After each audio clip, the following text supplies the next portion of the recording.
Welcome to the Mile High Church podcast. This is Josh Reeves. I'm so glad you're listening.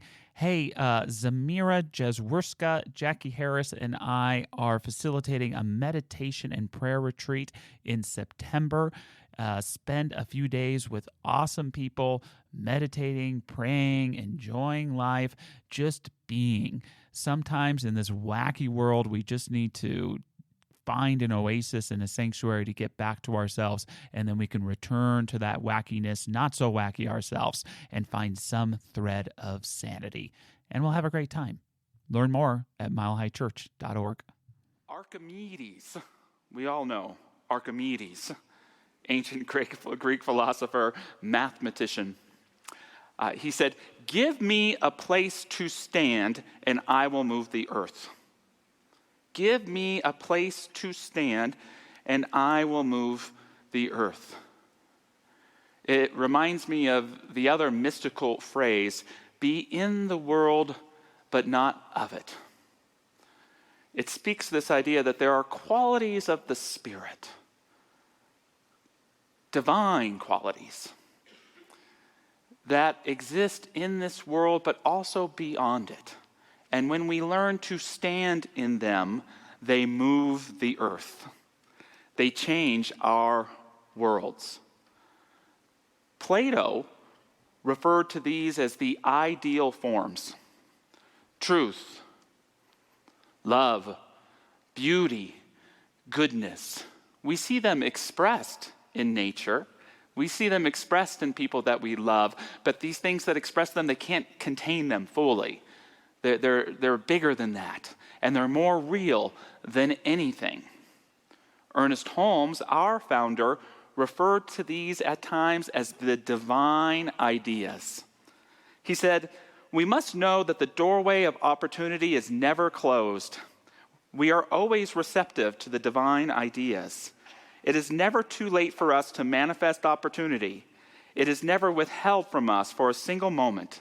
There is no sense of limited or restricted opportunity." We may call them our guiding principles, our core values or virtues, or perhaps even our calling. Like it is the nature of a tree to branch and the nature of a branch to fruit. It is the nature of the soul to human.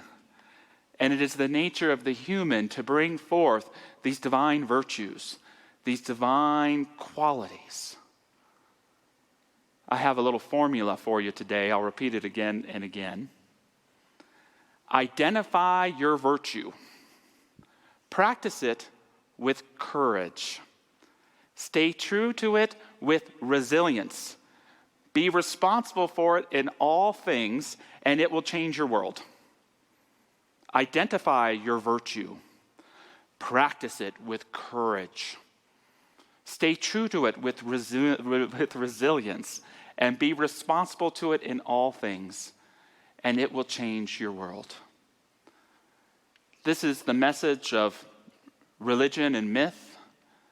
It's the message of literature and pop culture. My daughter took me to see the new live-action Lilo and Stitch movie. It's about a renegade alien creature who escapes from his home planet to raise amok in Hawaii and befriends a young orphan girl. And yet somehow it works.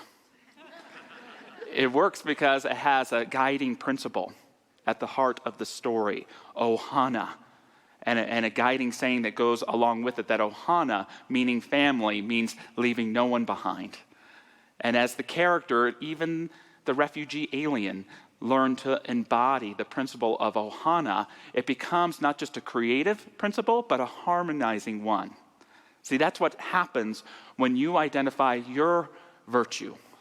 It becomes not only a creative force, but a harmonizing force in your life. You may look at a challenge in your life and say, what am I supposed to do about this? It doesn't matter. It doesn't matter what you're supposed to do. It doesn't matter what's going to happen. What matters is, did you identify that virtue that is being called forth from the center of who you are to embody and practice it more emphatically? I mentioned beginning a class tomorrow night called Emerson, The Invention of the Possible. And I call the class The Invention of the Possible because Emerson, in my mind, is the first great philosopher that speaks incredibly about the sacredness of our own selves, about how powerful you are.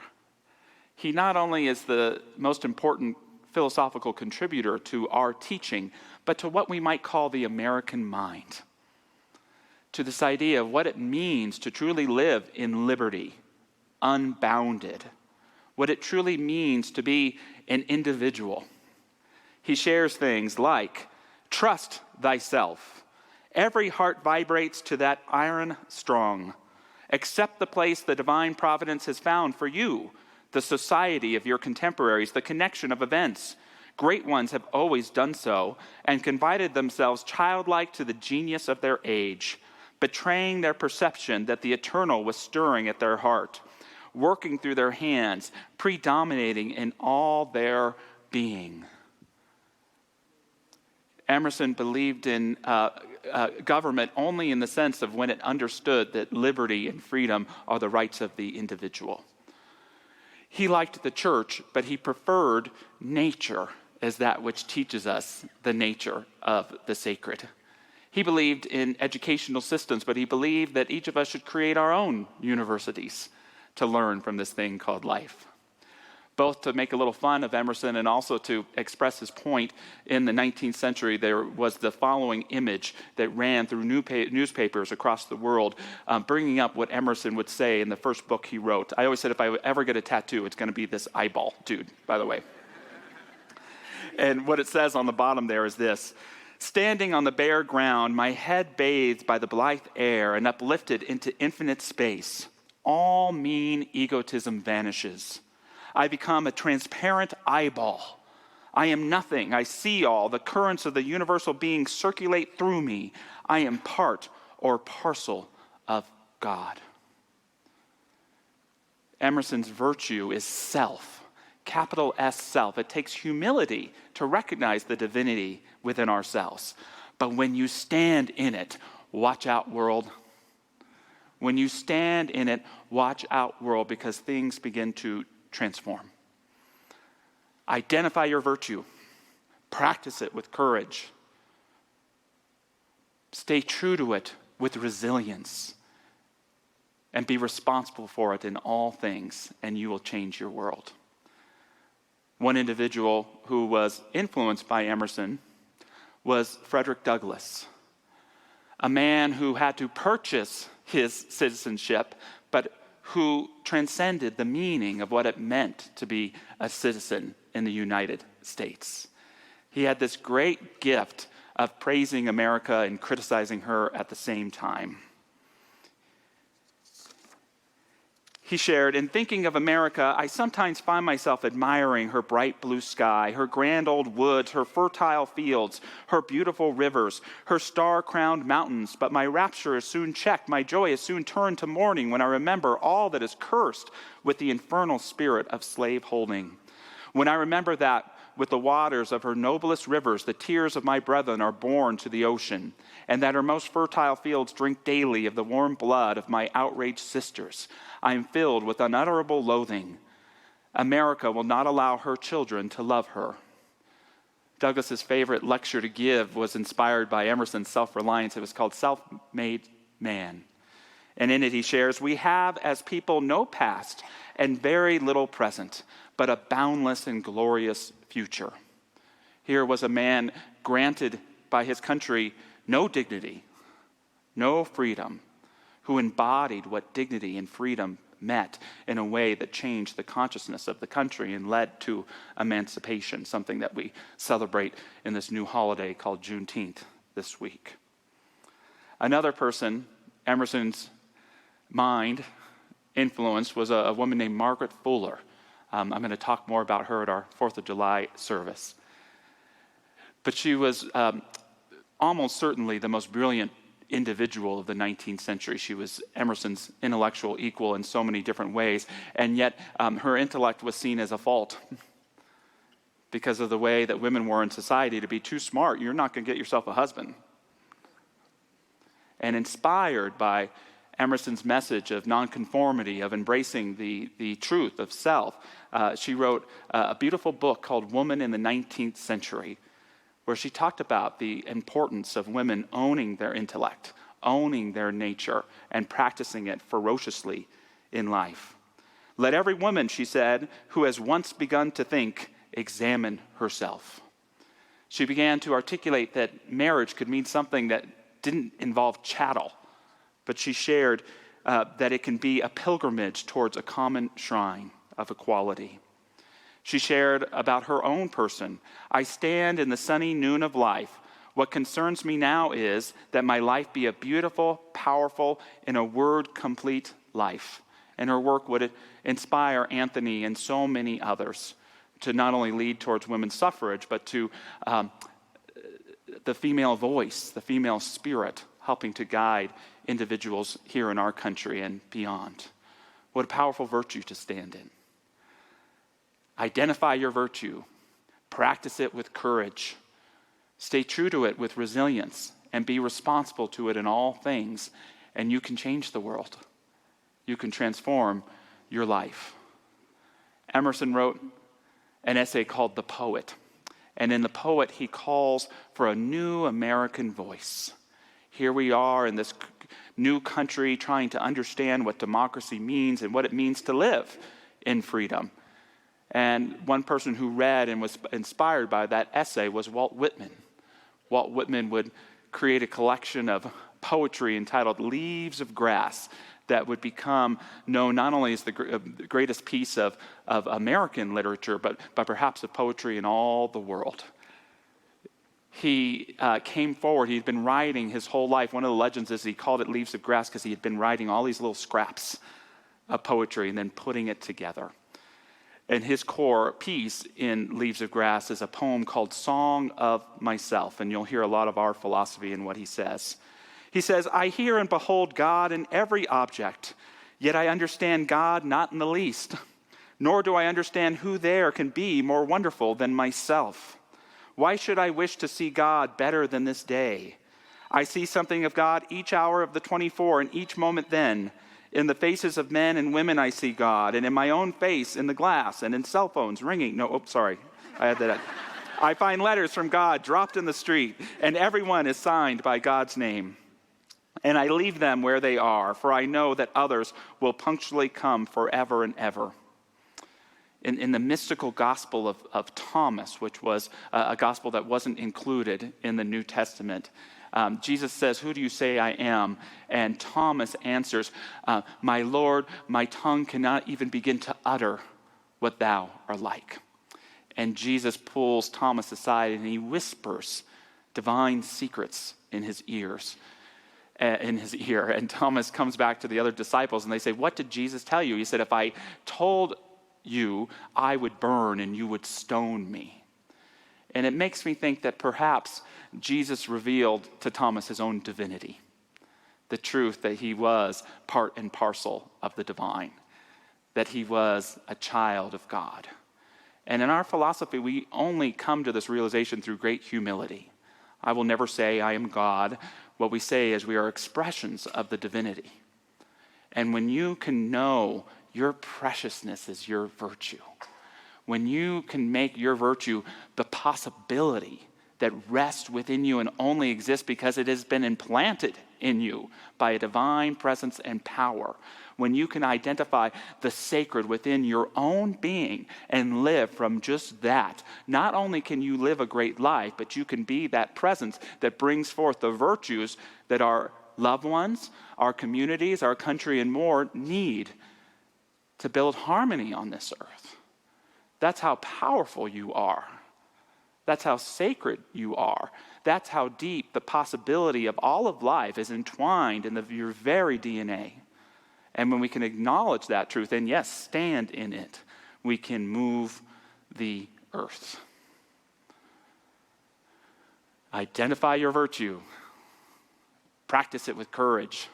Stay true to it with resilience and be responsible to it in all things. Courage, Resilience, responsibility, these are virtues within themselves, but they're the key virtues, I believe, for bringing forth that virtue that you stand in. Speaking of courage, I'm so proud to say that the most courageous people I know are my kids. The most courageous people I know are my children. It's a little over a month back. It's Saturday morning, and Nancy's looking at her bike, and she says, "Dad, I know those wheels come off. Let's take them off." And we go outside, and 15 minutes later, this happens.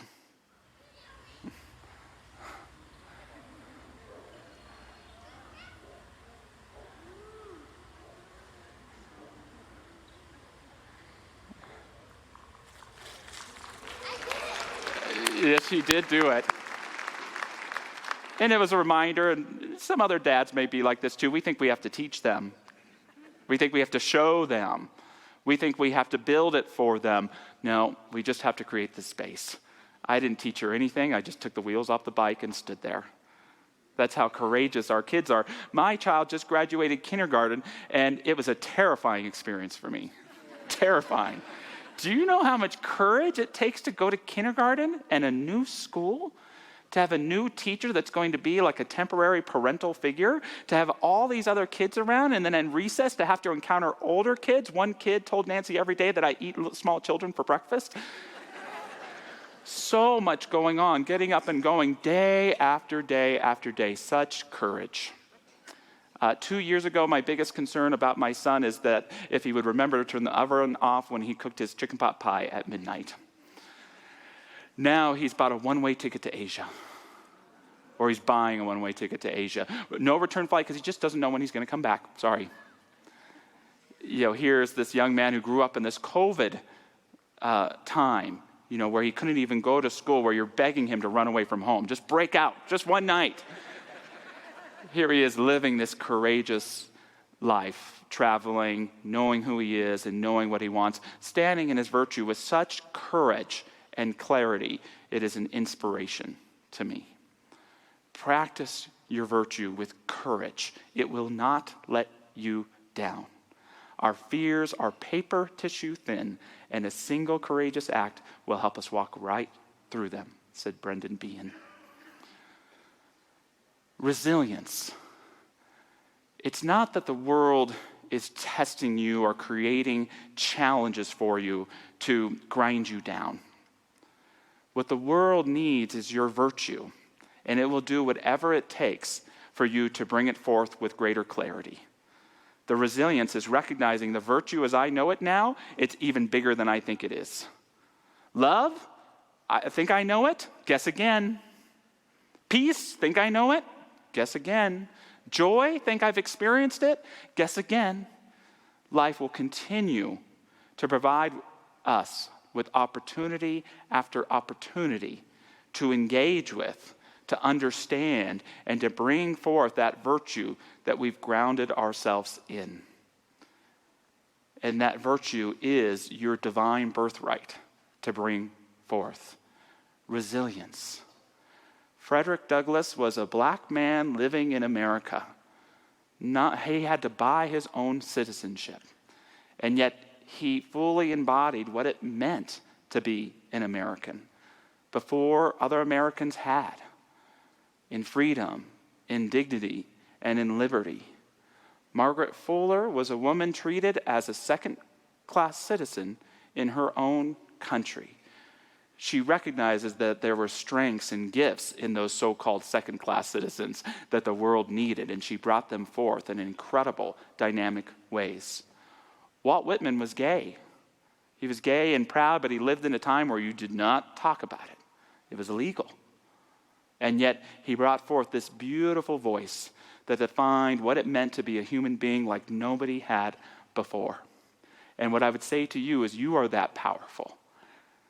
Stay resilient and true to your virtue. And it doesn't matter what happens. Wherever you follow it, it will grow. As you take care of your virtue, it will take care of you in return. Lastly, responsibility. Be responsible to your virtue in all things, because when you betray it or hide from it or turn away from it, it's going to kick your new what? It's going to haunt you. Because that virtue, the spiritual truth, is it's who you are. It's more who you are than the name you were given. It's more who you are than the clothes that you wear. It's more who you are than the job that you do. You are this virtue. And when you are responsible to it, it helps you realize who you really are. I was thinking of the great Viktor Frankl, who was from Vienna, but was a great admirer of the United States, especially surviving a concentration camp in World War II. But he had this comment about our country and about ourselves. He said, "Freedom is in danger of degenerating into mere arbitrariness unless it is lived in terms of responsibleness. That is why I recommend that the Statue of Liberty on the East Coast be supplemented by a Statue of Responsibility on the West Coast." True for our country, true for ourselves, to love freedom, to love dignity, to love liberty, but to realize that it must be balanced with responsibleness. That idea of serving a cause greater than ourselves. There actually is a Statue of Responsibility that was built in Utah. That's what that picture of at a university, which I think is fantastic. As we value our freedom with responsibility, we live more whole lives. Fatherhood is the perfect example, motherhood is as well, of that ability to get outside of our own skin, to put someone else's needs above our own, and in the following, realize our true self in the process. I'm so grateful for my dad. I'm so grateful for all of the sacrifices he made for me. And what I realize now as a father is in that sacrificing, he wasn't just taking care of me, he was discovering who he really was through practicing his virtue of love through responsibility.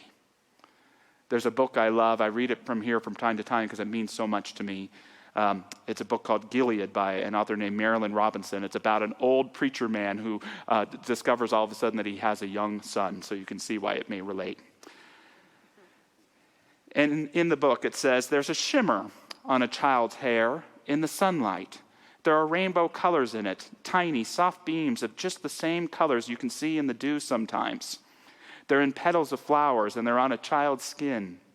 Your hair is straight and dark, and your skin is fair. I suppose you're not prettier than most children.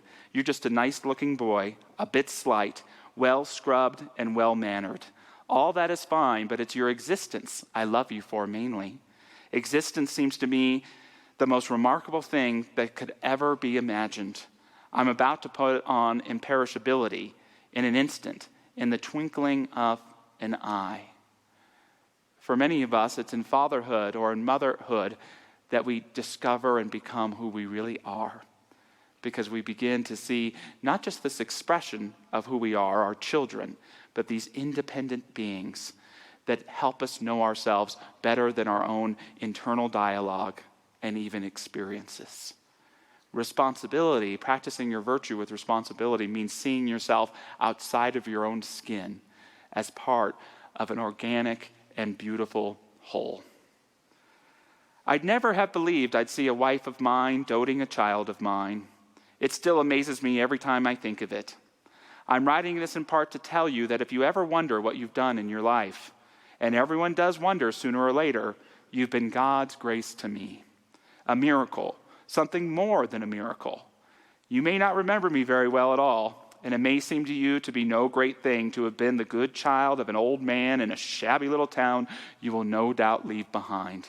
If only I had the words to tell you. So going into prayer this morning, inviting any of our prayer practitioners who'd like to stand to join me. And I just invite us into that place of heart. Heart being that metaphorical word that speaks to something so real and true, our own center, our spiritual center.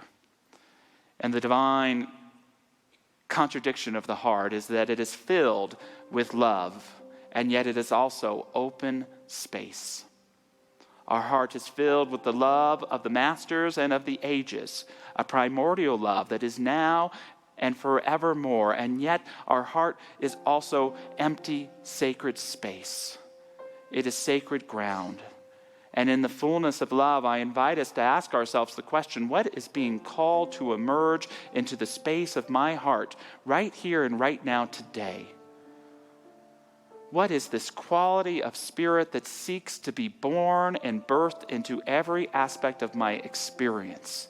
This quality of being that is the next key to being the best version of who I am. Whatever this virtue is, you don't have to define it fully. Just identify its presence. May we commit to practicing this virtue with great courage, knowing that courage is simply choosing to be our authentic and true self and letting any version of ourselves that is not in alignment to get out of the way. Choosing in this moment this virtue that has been called forth in our heart. I know it gives us all the resilience we need. That any challenge that we may be facing right now is simply that which is calling forth this virtue to be known and to be demonstrated. And as we demonstrate this virtue, the rest will take care of itself. Lastly, being responsible to this virtue. We care for it as it cares for us. We are an example of it for others. It holds us in integrity and in harmony, and it produces the best life for ourselves and for our loved ones right here and right now. Giving thanks for this virtue, giving thanks for knowing that we are human beings transparent to the sacred, and that as we continue to open ourselves wider and wider, the gifts of the Spirit make themselves known in our hearts, in our minds, in our relationships, in all the aspects of our lives, a beautiful golden weaving of wholeness, of spirit, of depth, of genius, and of great joy. We let it be, we let it become. And so it is. Amen. Thanks for listening to the Mile High Church podcast. This podcast is made possible by the generous contributions from listeners like you. To make a donation, please visit milehighchurch.org.